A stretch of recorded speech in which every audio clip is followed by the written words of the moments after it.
Allow me to make a few remarks, and then I'm going to be joined on the stage with such a distinguished panel of consul generals from the Latin American region, but also from one Asian country.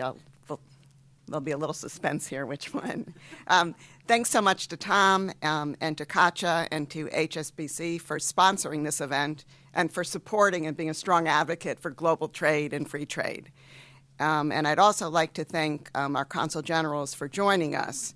You're probably wondering why this morning we have so many consul generals from Latin America and only one from Asia. And that's because this morning we're going to talk about the growing economic ties between Latin America and Asia. For many years, the commercial ties were pretty modest. There was some investment, there was some trade, but if you looked at the overall proportion of trade between Latin America and Asia, it was pretty modest. But now we're really seeing things turning around and the trade flows and the foreign direct investment between these two continents increasing at dramatic paces.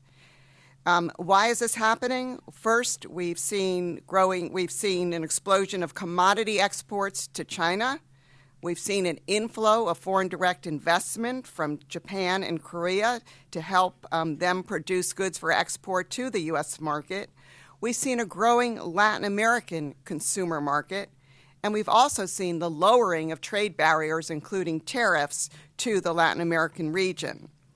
And all of this has happened with the explosion of free trade agreements between the two continents, both bilaterally, country to country, but what we're going to focus on today is regional agreement to regional agreement. And this morning, we're going to focus on two regional agreements. First, the CPTPP, which is basically the TPP without the United States. I call it the TPP 11. I think that's easier to understand, but some of us this morning will call it the CPTPP. So I want to make sure you're following what's going on. One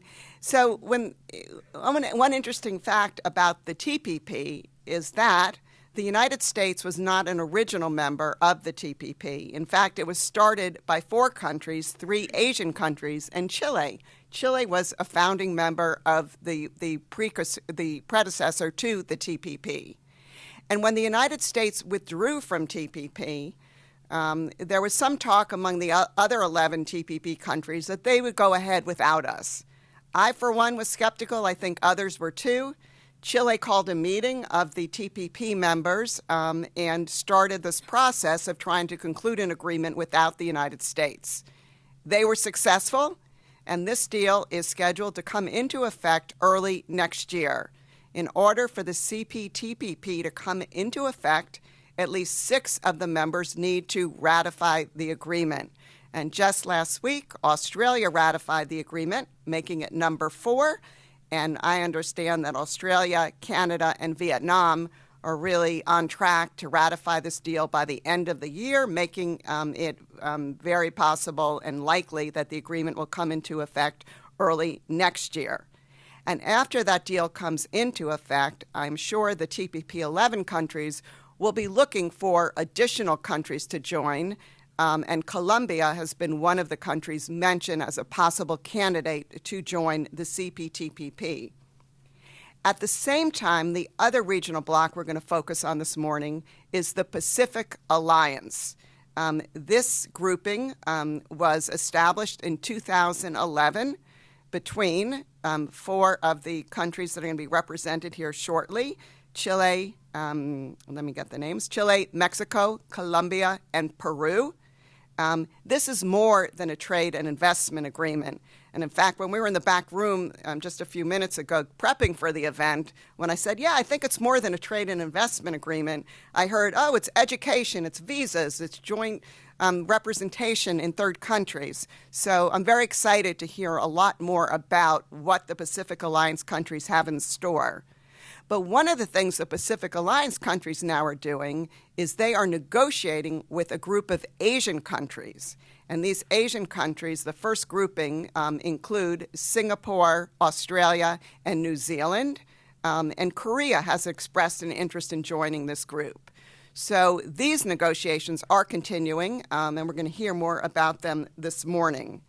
So these are the topics that will be the focus of our discussion this morning, gaining a better understanding of the Pacific Alliance, the CPTPP, how they overlap, how they complement each other, and more broadly, the increasing ties between these two trans-Pacific continents.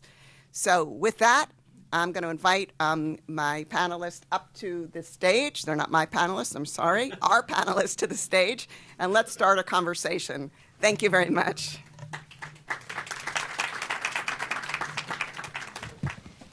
Perhaps we can just start, and I can ask each of the panelists to just briefly introduce themselves. We have a detailed bio, but perhaps I can start with you, Ambassador from Peru, to just introduce yourself, and then we'll go down here and continue on that side. Yes, perfect.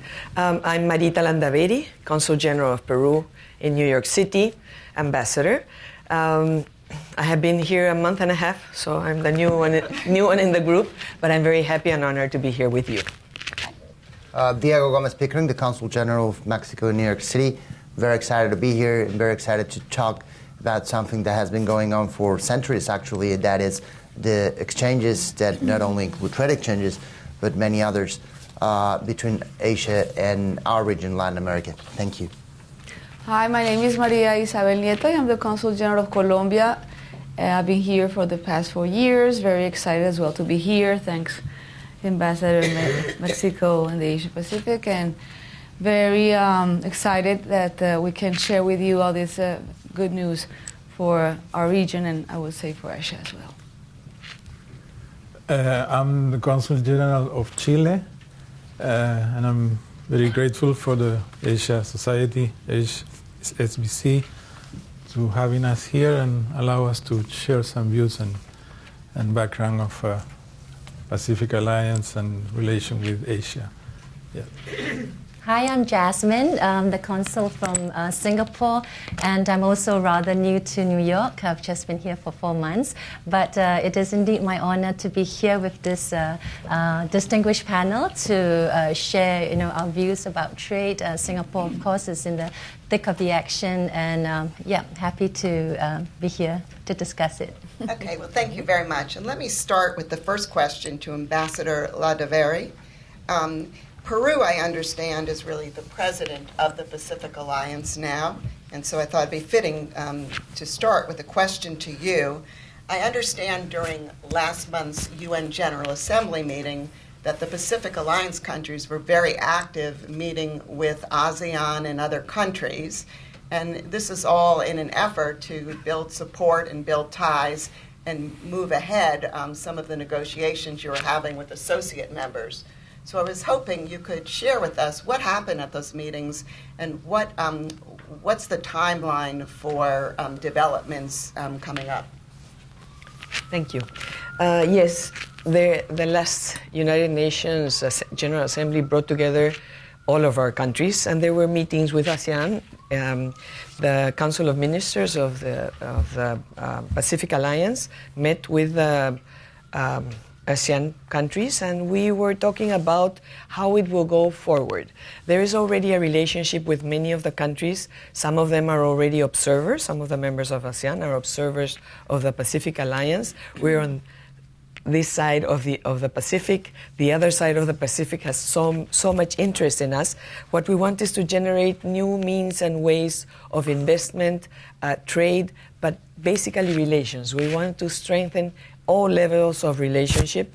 The discussions were exactly to bring that to the front, to see what was the interest of each of the countries, how we could develop using the relationships that some of the members already have, so that the group of the Pacific Alliance will benefit from that, and at the same time, on the other side, from ASEAN. So we have started, for example, by very simple things. We have given Spanish courses for diplomats and leaders of state institutions to have lessons in Spanish, so that when they come to our side or we visit, it will be also easier to have a conversation And we will be able to have especially younger generations being able to put forward all of these good ideas that we have today, and in the future we'll be able to develop much better. We have also had meetings and seminars on trade and investment for our countries, so we are doing that on both sides. We are willing to have representatives from ASEAN coming to our countries and our representatives going to the other side of the Pacific in this case. It has been working well. We are starting at that, but then the ministers decided that this has to go forward, and that was very positive. It was a meeting that was promoted by Singapore, and it worked very, very well. We didn't only have meetings with ASEAN, but also with Japan and Singapore. The ministers met, and it was really positive. With Singapore, we are already working, and we want to have a framework agreement and go forward.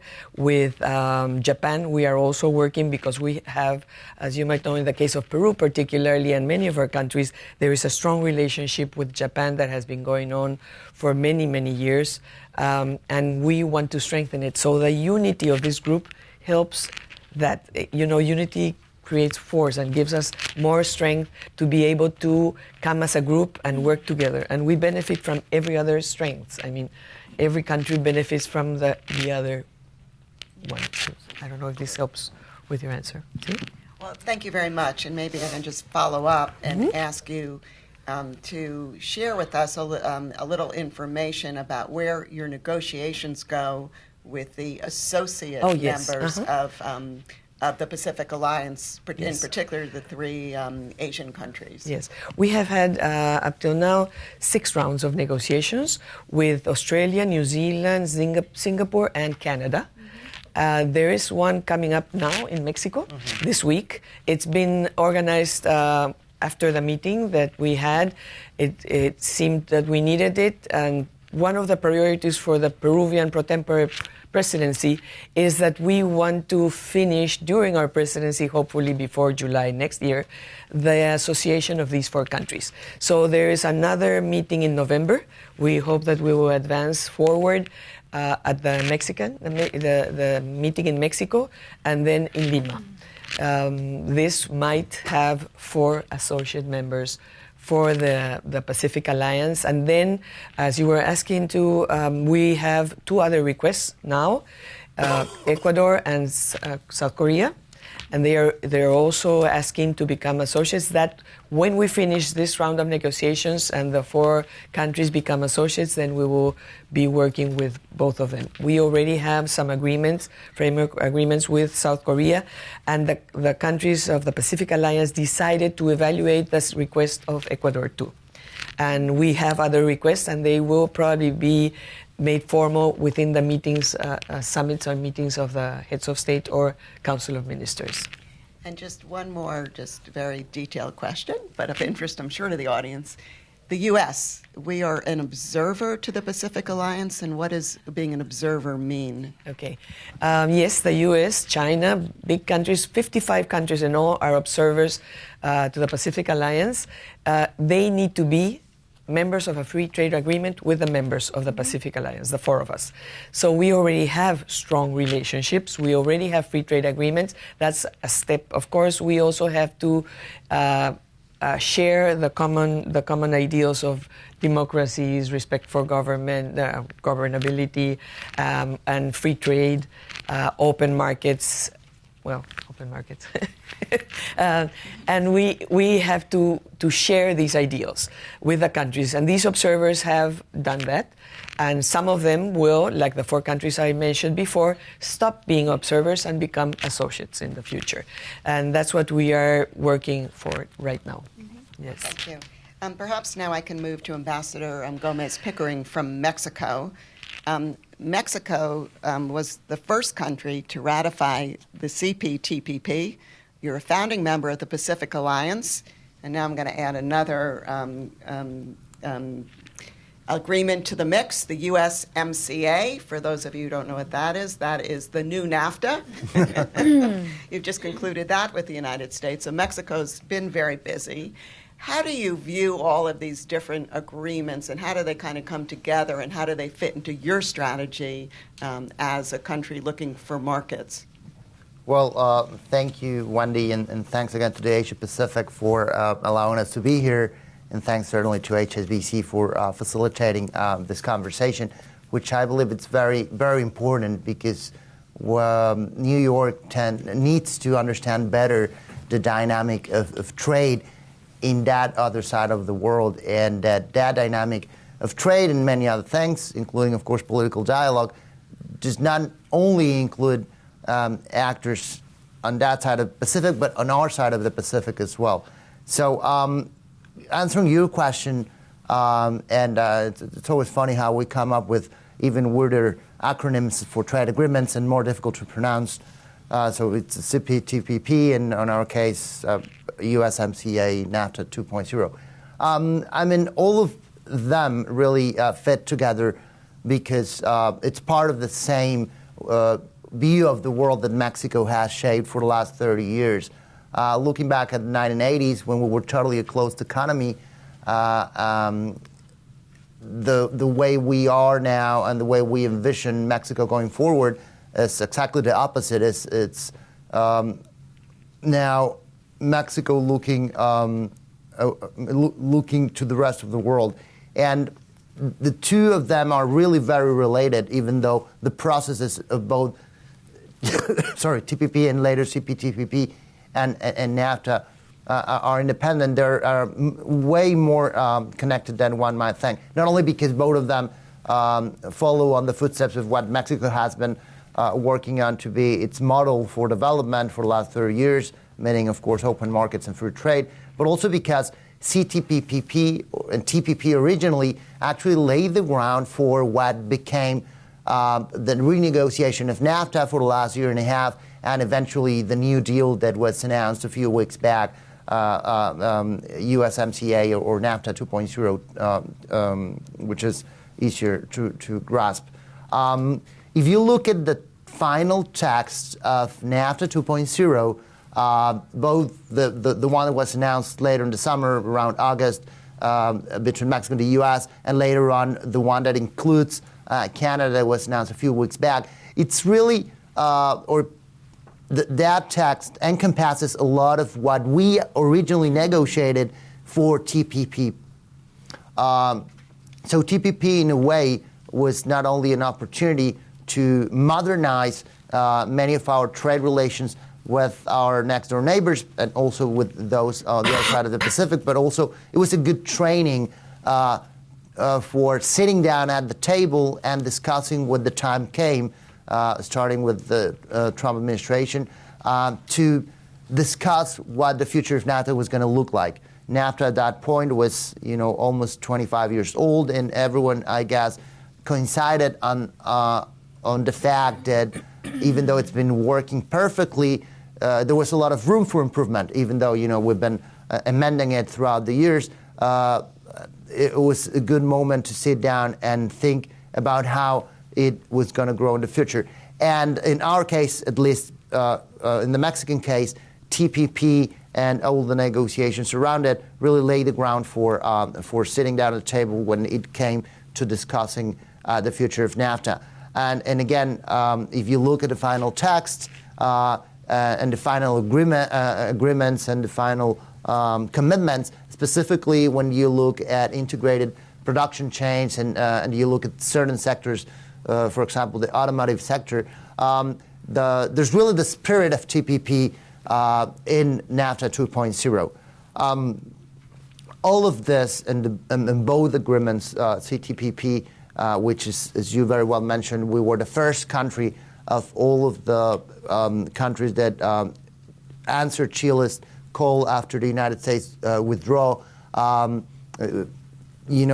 fact that it was pretty much approved in Congress in Mexico weeks after the final text was agreed upon, and the fact that our new Congress now, it's also in the way of approving NAFTA 2.0 are just representative of the spirit of our nation when it comes to embracing or keep embracing and keep defending open markets and free trade and globalization.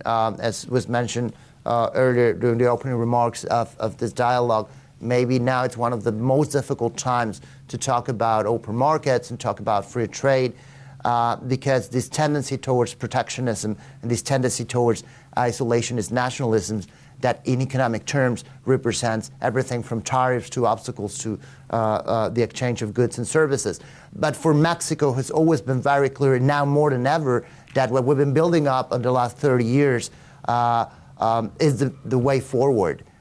There's definitely not a single, molecule in Mexico's ADN that calls towards something different. And we're aware of the challenges ahead, and we're aware of the obstacles, and we're aware of the misunderstandings when it comes to talking about this and how demonized the term globalization has become. But we now are more eager than ever to defend that and to defend the positive results that it has brought to our economy specifically, but also to our trade relations throughout the world. In this sense, it was very important for us, going back to the origins of TPP, to be at that table and to keep on diversifying our economy. Now we have a series of 12 trade agreements that connect Mexico's economy with 46 different economies across the world, from Japan to Israel, and of course all of Latin America and many countries in the Pacific realm. When CTPP is finally ratified by its members and hopefully, as you mentioned, starts or comes into effect in January next year, then that will allow us to have 13 different trade agreements that will connect Mexico's economy to 52 different economies in the world, including those of the 6 new markets that we're going to be opening, from Australia to New Zealand, of course, Singapore, Vietnam, Malaysia, and Brunei. That's a market of 372 million possible consumers. And that's very important because we want, even though now we've passed the page when it comes to NAFTA 2.0, and we recognize and invest a lot in our most important trade relationship, which is, of course, with the U.S. and Canada, we're always and will continue to be always very aware of the importance of diversification and how important it is to keep on opening those doors with the Pacific. And the Pacific Alliance, when it was born back in 2011, meant for Mexico the opportunity to really liaise with similar or like-minded countries from Chile to Colombia and Peru, and to keep on working on that diversification. Okay. Well, thanks for that. I know Mexico's been extremely busy on the trade front, but probably, I'm going to turn to my colleague now from Chile, probably the busiest country for the longest time doing free trade agreements in the region has been Chile. I believe you concluded your first FTA with Korea about 15 years ago, and since then, name a country you have an FTA with them. Maybe you can explain to us why Chile has pursued such an active free trade agreement strategy, how it views the Pacific Alliance, and your thinking about the future of the TPP and whether additional members can be brought on board. Thank you. Well, a little bit of background on your question about the Chilean policy. We started this 30 or plus years ago, and we did it under the conviction that open trade and open markets were a good public policy for our growing, our development, and the well-being of our people. For a small country or mid-sized country like Chile, free trade agreement are a way to get integrated commercially and economically with the rest of the world. It's a way of create wealth. It's a potential for growth, employment, among other benefits. And due to our position on the globe, we are a Pacific country. We face the Pacific for more than 4,000 km. We have a natural tendency to the Pacific, so we seek to play a relevant role in this area of the world since very early, and to approach our partners in the Pacific became a state policy more than 30 years ago. So that why we start the approach with the area. We realized that all the countries in the Pacific had a big potential, a great projection, and we start to participate actively in different forums, and especially APEC, where we became members in 1994. And that's how we start to approach our partners in Asia Pacific region. And as you mentioned, the first free trade agreement was with South Korea, one of our main partners nowadays. And then we have a very important agreement. It's a P4. The P4 is between Chile, Singapore, and Brunei, Singapore, Brunei, New Zealand. And although in magnitude it's not that important, anyway we tripled the trade between countries since we started. It's in force since 2006. It's an important agreement because it was the first time we established a link between Latin America and the Pacific. It was the start of the TPP. Yeah, it has an accession clause, so it was the base of the TPP, actually. And for us, it opened the doors to other agreements. And after TP4, we have P4. We have FTA with the main economies in the region. And nowadays, it's our first partner in trade and investment, and it represents the Asia Pacific region 45% of our export. That's why for us it's of key importance, and we are fostering relations and new FTA. We are negotiating, or is about to be finished, with Indonesia. We have a potential there of $7 billion in export just to Indonesia. And next year we are going to host the APEC meeting. We have a sort of ambassador at large, or an ambassador to the APEC. That is, it's a former president, Mr. Eduardo Frei. He's a Christian Democrat. He's a member of the center-left, and although now he's been ratified by the government of center-right, that's to show that this, for us, it's a policy. It's a state policy. So that's why we, as was mentioned, we push after the withdrawal from the United States from the TPP to keep on negotiating with the 11 countries, and we succeed with all the members to establish this new platform. That's CPTPP. That's revealed the importance we give to the area, and we are convinced to keep on the same path. Well, thank you very much. You know, the first APEC meeting I ever attended was in 2004, I believe, when Chile hosted. You did an incredible job in that year, and after that year I was kind of skeptical of APEC, but then I loved working on APEC after. So I'm thrilled to hear you're going to be hosting again. And I think that's something we'll want to talk with you more about at the Asia Society as your host year progresses. Perhaps I can turn to my colleague now from Colombia. You are a member of the Pacific Alliance. Yes. You're not a member of the CPTPP, although there is speculation that Colombia may be interested in joining. Yes. You have a free trade agreement with the United States. I think the Absolutely. United States has indicated they might want to renegotiate it, but we're not going to get into that today. Thank you.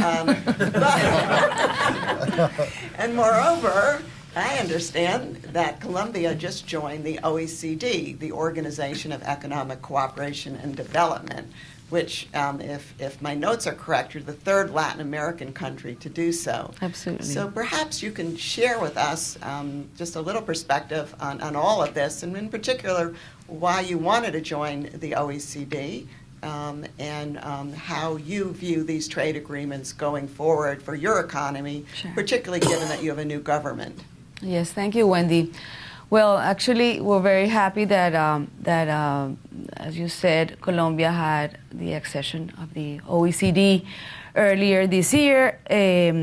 We agreed on May 25, they agreed on May 25 to invite Colombia to become a member of the organization. And being part of the OECD countries means that public institutions in Colombia have to meet with some standards of the developed world, more confidence for investors. The OECD investment policy examines Colombia's achievements of developing an open and transparent investment regime and its efforts to reduce restrictions on international investment.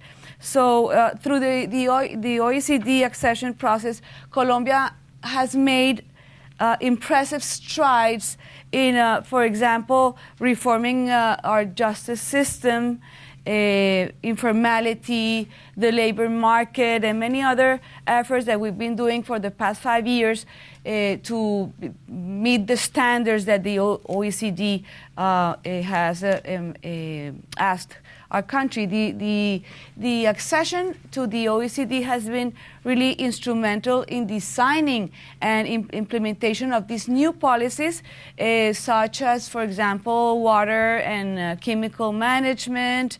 Colombia took very important steps to improve its governments of state-owned enterprises, including removal of ministers of boards, and to comply with OECD anti-bribery, that's very important, anti-bribery convention. Colombia significantly modified our corporate liability regime. The list of reforms goes on, but it was really a big task that we had to go on. This accession process, as I was saying, was 5 years ago in 2013, where we started this process, and committees conducted a very in-depth review of our legislation, our politics, our practices, to align them with the OECD standards. The final two committees were reforms that required, were the Labor Committee and the Trade Committee. Concluded this process during their recent meetings in March, and they concluded in April, the April meeting, with a draft formal opinion, which was finalized several weeks later. And being a part of this organization will really allow Colombia to adopt much better policies, which will definitely contribute to overcoming the large gaps that in terms of competitiveness. As you know, our country has gone through a long process of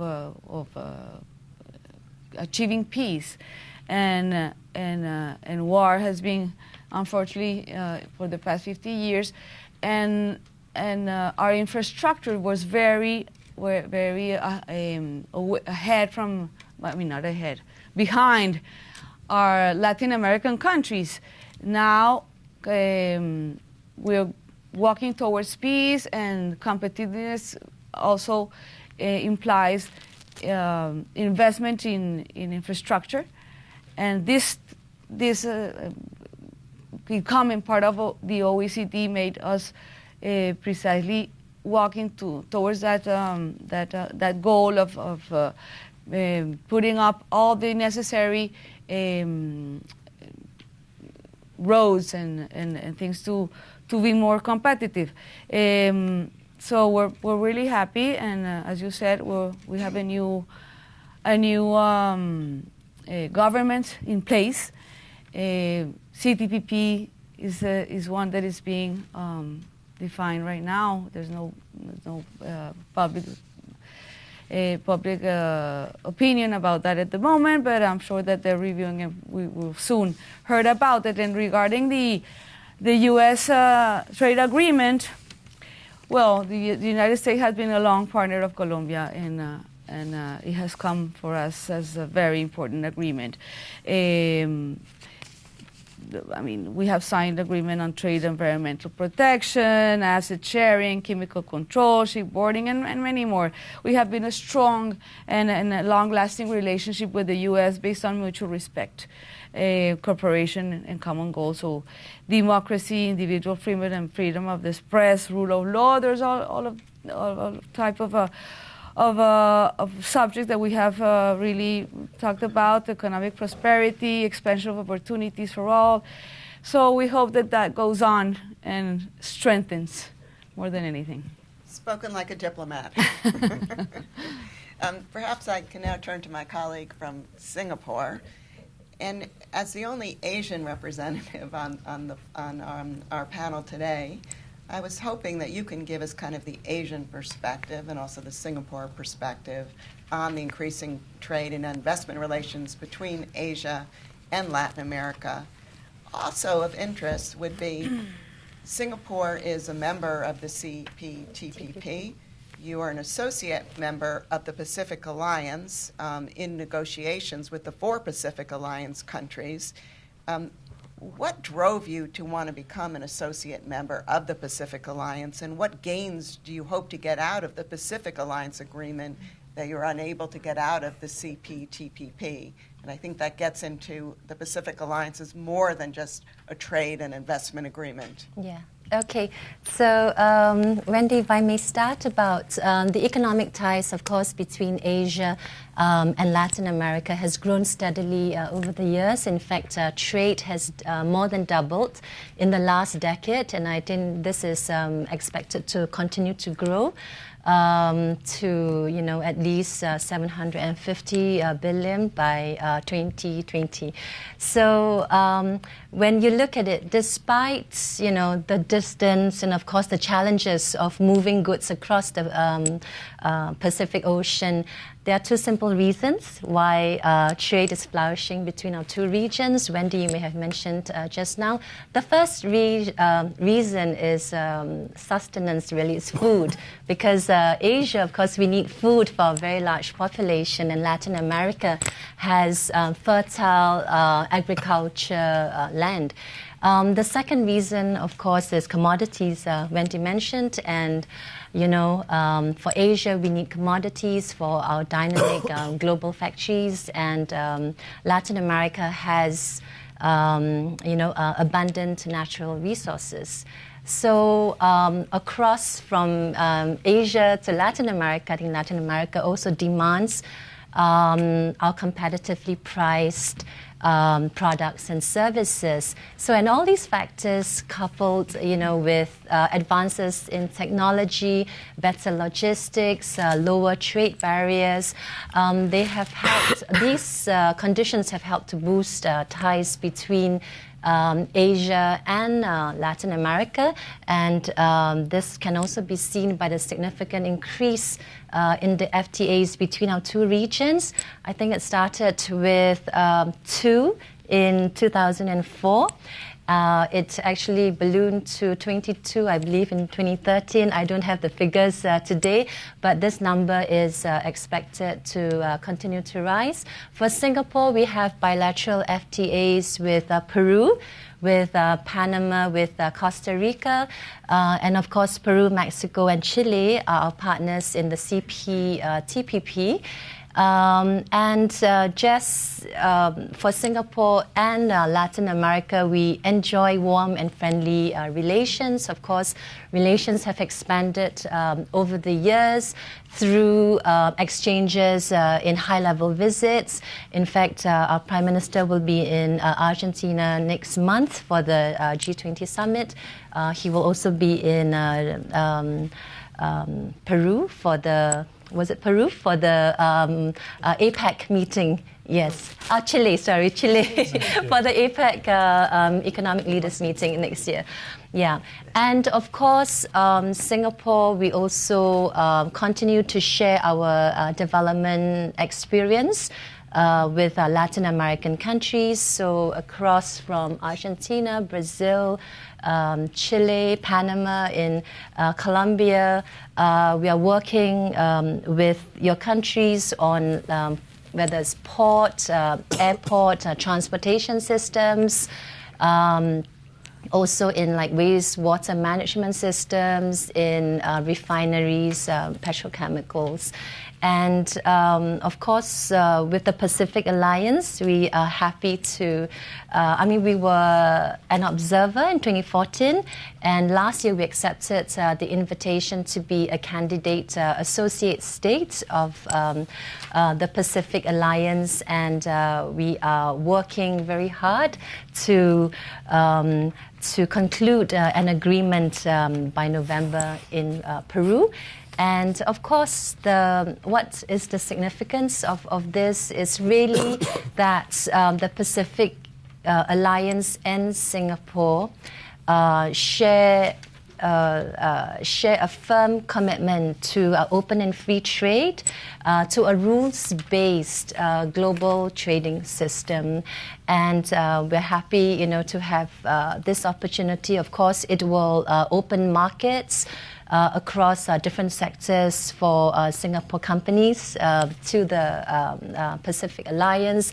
At the end of the day, we hope to sort of boost confidence and provide opportunities for our investors and entrepreneurs. Yes. Well, thank you very much. I'm going to ask just one question for all the panelists, for whoever wants to answer the question.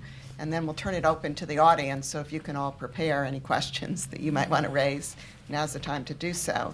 The question I want to ask is the question regarding China. We are now in a trade war, or if you want to call it a skirmish or a dispute, with China. In preparing for this event, I noted that for Peru and Chile, China now, not the United States, is your largest trading partner. For others, China is close behind the United States and others. So my question is, how do you view this dispute? Has it already affected your economies or your trade flows? Are you worried that it's going to? And what strategies are you employing to ensure that you won't be affected, including, has this accelerated your plans to diversify your trading partners? So who wants to start? Well, thank you for that question, Wendy. I think it's very timely.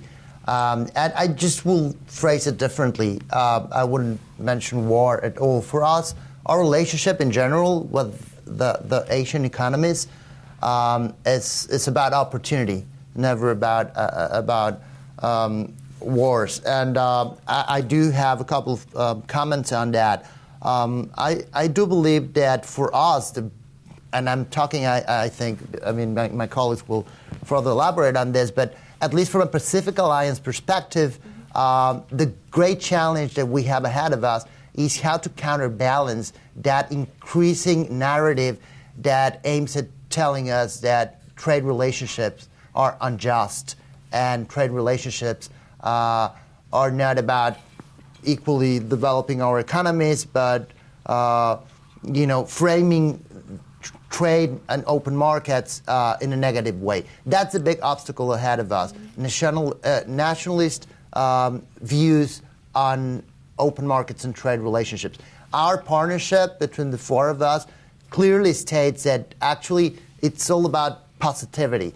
All that we've achieved in the last 7 years talks about that. already together, the four of us, Colombia, Peru, Chile, and Mexico, we are the 8th largest economy in the world. If we add to that our increasing relationships with countries like Singapore, Australia, or New Zealand, which are now the closest to become associate members, if the negotiations that are happening this week in Mexico City, later on in November in Lima, are successful, they very, very soon become full associates of the alliance. I mean, those steps are the ones that we're taking, and those are the ones that define by themselves our view on this issue. Definitely tariffs and obstacles are not the way forward. And I just want to make a small slide, a very brief comment on the history of this. I mean, we've been talking as if this was something recent, as if it all started with TPP or it all started with the Pacific Alliance, and not really. Latin America's relationship with Asia started almost 500 years ago. Now we're talking about globalization, we're talking about exchanges of goods and services, but for us, it's always been like that. The Pacific has never been a barrier or a wall. It's actually been a bridge. It's actually been our third frontier for all of the countries here. The Pacific connects Singapore, Japan, China, Korea, and Latin America. It has done so for 500 years. We invented free trade. It was through the Manila galleon that left the Callao or Acapulco every year to go to China and trade silver and silk. The first coins that were used back then in most of Asia were made with American silver from Peru or from Mexico. The Hasekura mission that left Japan almost 450 years ago came to look for new trade routes for Japan in Latin America. So, these exchanges tell of a history that dates back almost half a millennia. So it's important just to keep that in mind, and that what we're seeing now in the advancement that we have had in between CTPP countries and the Pacific Alliance countries, and even between China and our countries, are a result of a historical dynamic that started back in the early 16th century. And just a small note to finalize my answer on China again. I think it's a big opportunity. In the Mexican case, it's our second biggest trading partner, and we definitely see the fact that China is an observer country of the Pacific Alliance. We see that as an asset and as a way of broadening the conversation and opening up that market to all of our four markets. So again, it's all about keep on looking at free trade and open markets as a positive thing, and not ever standing along the lines of framing it in a negative way and looking at tariffs or a definition of trade in a bilateral way. It's always about diversity and multilateralism in terms of moving forward, and that'll be it on my side. Thank you. Anyone else like to comment? Yeah. Wendy, I just wanted to say that I think in today's context, it is very difficult to imagine a product being produced in one country, right? So let's say take a smartphone, right? We all have smartphones, and if you look at the components, the parts, the programming, the sales, it's really a cross-border, multi-country operation. So of course, this US-China trade tensions will have an impact on all of us, whether big or small. And it will have impact at three levels, I think. The first, of course, is just the higher generalized tariffs that are applicable to the majority of countries. The second would be a shift in the global supply chain, of course. So in the short to medium term, some companies, some sectors are able to make adjustments. But I think the larger worry, and that's the third point, is that if, of course, the tensions reach a tipping point and result in a sharp fall in global confidence, I think that's where we're worried, that it will definitely have an impact on the financial markets. So I guess, going forward, so what other countries, what's Singapore doing about it? It's two areas. One is externally, of course, we continue to work with our like-minded partners to demonstrate our commitment for open and free trade, for a rules-based multilateral system. I think on this front, we are also negotiating several, or trying to conclude several other agreements. I mentioned to you just now that Singapore and the EU actually signed an FTA just last Friday at the Asia-Europe meeting in Brussels. After how many years of negotiation? After 8 years. After 8 years of negotiations. And it is an ambitious and high-quality trade deal, all 1,500 pages of it. Some light reading? Yeah. And, when you think about it, EU is, EU is Singapore's largest investor and third largest trading partner. So, of course, when the agreement comes into force, then it will provide companies on both sides, from Singapore and the EU, access, to markets across different sectors. Also, enhance opportunities, for example, for government procurement projects. It will also work on progressively eliminating tariffs on exports. So at the end of the day, what we really want is, to sort of foster, promote growth, to bring prosperity to both regions. And the second agreement actually that Singapore is working on is to also push for the conclusion of the RCEP, which is the Regional and Comprehensive Economic Partnership. Now, this RCEP was launched in 2012, and it was launched amongst the 10 member states of ASEAN, together with 6 of our FTA partners, that is China, India, Japan, Korea, Australia, and New Zealand. And naturally, in any sort of complex multi-party negotiations, there are various challenges because our economies are so diverse in terms of we have different levels of aspirations, ambitions, levels of development. So we're striving very hard to achieve a substantial conclusion of the RCEP by the end of this year. In fact, our negotiators are currently in Auckland now on the 24th round of negotiations. But why is the RCEP so important? And I wanted to highlight this. If you look at the CPTPP, it represents an integrated market of about maybe 15% of global GDP. The RCEP is envisioned to be the largest FTA in the world. And it actually, if it enters into force, it will be twice the size of the CPTPP, right? Because India and China are in the RCEP. We are looking at maybe 30% or a third of global GDP. So it is a very significant agreement.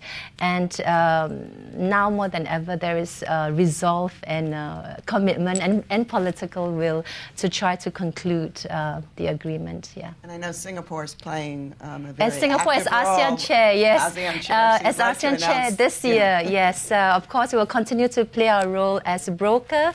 We're working very hard to try to achieve common grounds for the 16 participating countries. To come to agreement to. I mean, it's not without its challenges, but I think it's not insurmountable as well. Yeah.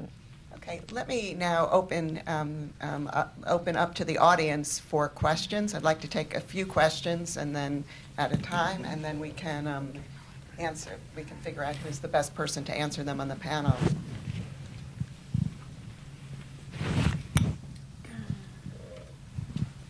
Hi, I could start off.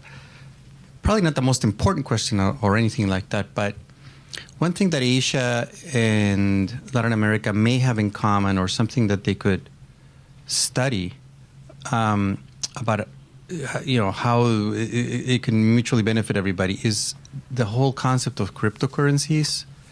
I don't know if the TPP has a chapter within which you could study how a cryptocurrency can help trade. We've read all the headlines about Asia. Clearly is one of the leaders in cryptocurrency. Korea, Singapore. Latin America has made headlines only because Venezuela has been making noise with the petro. And nobody's saying that these currencies are anywhere near the stage of development where you could actually use them immediately. But I think it's something, or you might agree, that it's a subject that's worth studying, because as you delve into how they work, it seems like one of their logical applications is facilitating trade, where there are so many different exchange rates and currencies and commodities moving around. It might offer a way for outside investors to participate in the entire Asia framework, Asia TPP, Latin America trade framework. Okay, thanks for the question. Okay, and then it could also keep the value of the currencies. Another question from the floor.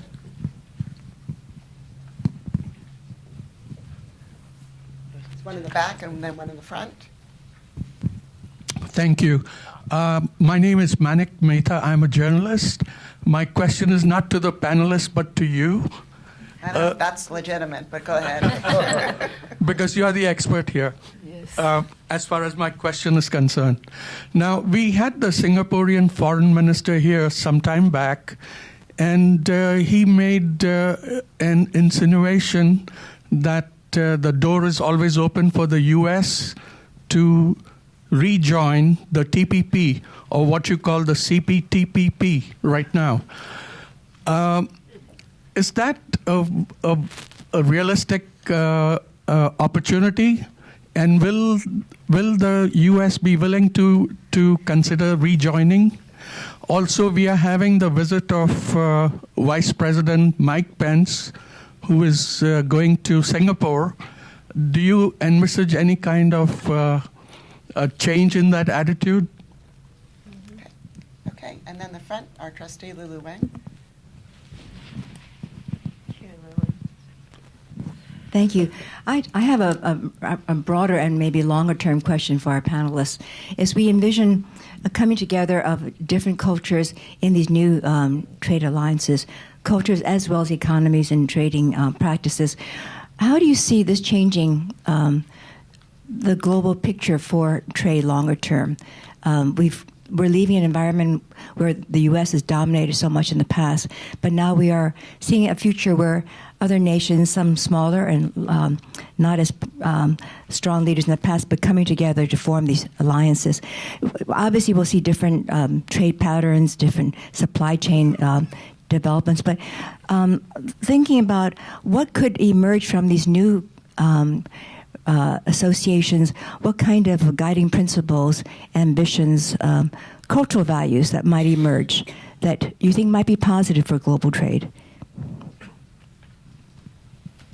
Okay, so we have three questions, one on cryptocurrency and whether I can answer that it's not addressed in at least in the CPTPP. I don't know if it's being even discussed in the Pacific Alliance, but I think but I think you make a good point that this is, an emerging issue that could benefit from global discussion and maybe even global rules. We then have the question on whether the U.S. might rejoin the TPP. I'll come back to that. And then just the broader question about what does this all mean for the global trading system and what might emerge as new kind of cultural ties between the various countries, and how might the kind of emergence of small and medium-sized countries coming together really affect the global trading system. So the floor is open. Maybe I can turn to you. Yes. Well, especially the last question, definitely culture is one of the most important things. There is a difference between the Asian, in generalizing, Asian culture and Latin American. But there are many, many links. Historically, through our history, we have received guests from Asia, thousands of years or 500 years, or the relationship has come through the ages. But now business is so important. The culture is coming both ways. We are going to Asia. Asian countries are coming into Latin America strongly. The links are all everywhere. In Peru, we have immigration, more than 150 years of Chinese immigration. We have more than 100 years of Japanese immigration. We are a country that has been, and I think the other Latin American countries that belong to the Pacific Alliance, we are countries that are used to welcoming immigration, welcoming other cultures, and making them part of our own. And that helps business because we have, in Peru, for example, extremely important Asian business people working already in Peru. These people are the ones that are helping us with the relationship between the countries. They belong to all the chambers, to all the organizations. They have their own private businesses doing and working and doing business with Asia, and they are promoting, because they're part of all of this, and the Pacific Alliance has the Business Council. That is the biggest support that we have for that area. They are working together. It's not only our governments working on this. The governments are being helped by private enterprises. These private enterprises are the spearhead. They open the doors for the governments to be able to work so closely and to promote all these new investment and business possibilities. But it also comes with what we are working. It's movement of people. It's movement of capitals, goods, and services. But the people are those that will help forward this relationship. And it's on both sides. We are very distant geographically, if we want to say so. But there are means of meeting. I mean, for example, our ministers meet if there's an APEC, if there's any of the big organizations that bring along our heads of state, that bring along our ministers. They come with business people. They always participate. These business people represent the people of our countries and the culture of our countries too, with our heads of state, our heads of government, our leaders, the ministers of trade, the ministers of foreign affairs. They all come together, and now what we're trying to do, because of these distances, is to try to meet at different points, the way they met here in New York. We all came to New York for a different thing, for United Nations meetings. But we had these special meetings with ASEAN, with Japan, with Singapore, and many others. Of course, all of our presidents and our ministers had so many meetings. But we use these opportunities when we are together to be able to have conversations, to advance in all of these propositions that we have, all the good ideas. It's been really the good decisions that the presidents of our countries have taken that have been followed by the authorities and the people represented by their businesses. And this is what brings a very good relationship, and this is why in 7 years the Alliance of the Pacific has arrived to where it is now, where it has 55 observer countries and institutions. The European Union is also an observer, not only the members of the European Union as individual independent countries, but associations. We have these meetings with ASEAN and other, the European Union, Mercosur. We have meetings from the Pacific Alliance with all these other groups. But this is very important. One of the 4 bases of relationship is the people. This is going through education, innovation, scientific development, technology. All of this is getting to have our students, our academics, our researchers meet. And this is how culture relates. I mean, this is how we are being able to promote in such a short period of time this relationship between the 4 countries and also between the Pacific Alliance and all these institutions, all these countries, all these groups of countries and regional organizations. Cryptocurrencies, is that being... Maybe we'll jump in and touch on the cryptocurrencies. I think one very interesting feature of the Pacific Alliance is how much we've advanced in terms of people-to-people connections and exchanges. And certainly the education, mobility, and academic mobility and scholar mobility plays a big part of it. Just figures of this year, up to 1,000 I'm talking about the Mexican example, but up to 1,000 Mexican students and scholars were able to travel for longer or shorter periods of time to the other Pacific Alliance countries.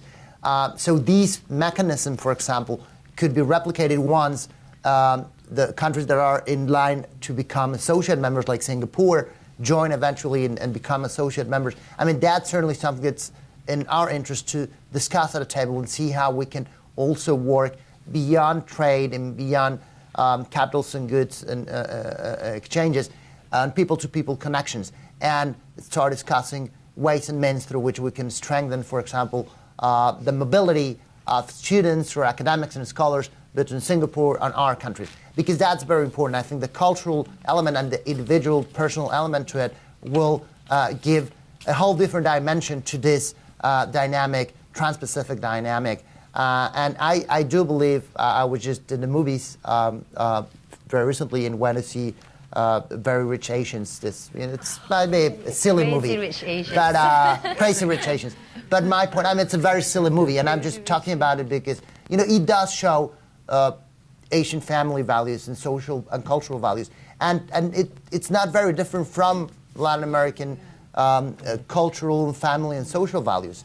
That on top of the fact that for the last 500 years, we have had people movements. I mean, Peru, Chile, Colombia, and specifically Mexico have one of the biggest Japanese or Korean or Chinese communities in the Americas. And these exchanges have been going on, I was referring to them earlier, for 500 years, you know, from Acapulco to Manila and beyond. So, you know, the set of values that we share and the fact that we've been moving across the Pacific for so many years, and on top of it, if we add a scheme similar to the one we have between ourselves with future associate members like Singapore, Australia, or New Zealand, and later on maybe Korea or Japan, you know, that will allow for a stronger bridge across the Pacific. Quickly on cryptocurrencies, I think it's very interesting your point, and definitely outside of Venezuela, no one has in Latin America been deeply looking into it, at least at the government level. But I think what's interesting is beyond, you know, what might happen with cryptocurrencies and whether or not that is a topic that could bring closer the Asian markets and the Latin American markets. What's important is what we've achieved through the Pacific Alliance in terms of stock markets. I don't know if you're familiar with this, but, you know, back from the very beginning, there was discussions about creating a common stock exchange market. And we finally did that. It's the MILA market, which is the largest stock market in Latin America and the Caribbean. Just this year, it amounted for almost $1,000 billion in terms of value.